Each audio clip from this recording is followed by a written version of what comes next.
In today's video, I'm going to teach you how to share calendars in Microsoft Outlook. Sharing your calendar is a great way to keep your colleagues, family, or friends updated on your schedule. Let's walk through this together so you can seamlessly manage and coordinate your time with others. First, you'll need to log into your Outlook account. Once you're logged in, direct your attention to the left panel of your Outlook homepage. From here, go ahead and click on Calendar. This will bring up your calendar interface where all your scheduled appointments and meetings are displayed. With the calendar view open, locate the section labeled My Calendars. Here, you'll find a list of all the calendars you have access to. Scroll through this list, and once you've found the calendar you want to share, you'll need to right-click on it. It's important to ensure you're selecting the correct calendar, especially if you manage multiple calendars for different purposes. You'll see a menu pop up once you've right-clicked the calendar. From this menu, you'll want to select Sharing and Permissions. This option is what allows you to specify who can access your calendar and what they can do with this access, ensuring that your schedule remains secure and private unless you choose otherwise.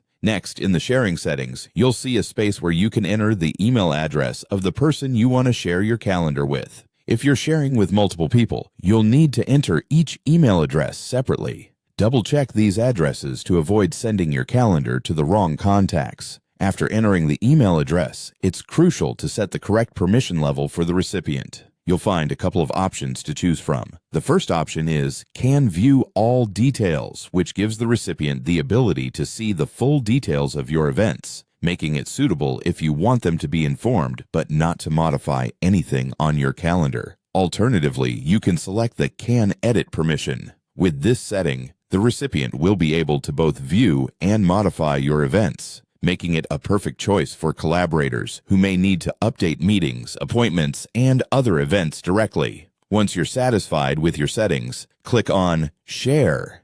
This action will send out an email invitation to the person or people you specified. The recipients will receive this invitation in their inbox, and by accepting it, they will gain access to your calendar with the permissions you've assigned. And that's it. You've successfully shared your calendar in Microsoft Outlook. By mastering these steps, you can enhance your scheduling efficiency and stay organized as you coordinate with others. Happy calendar sharing!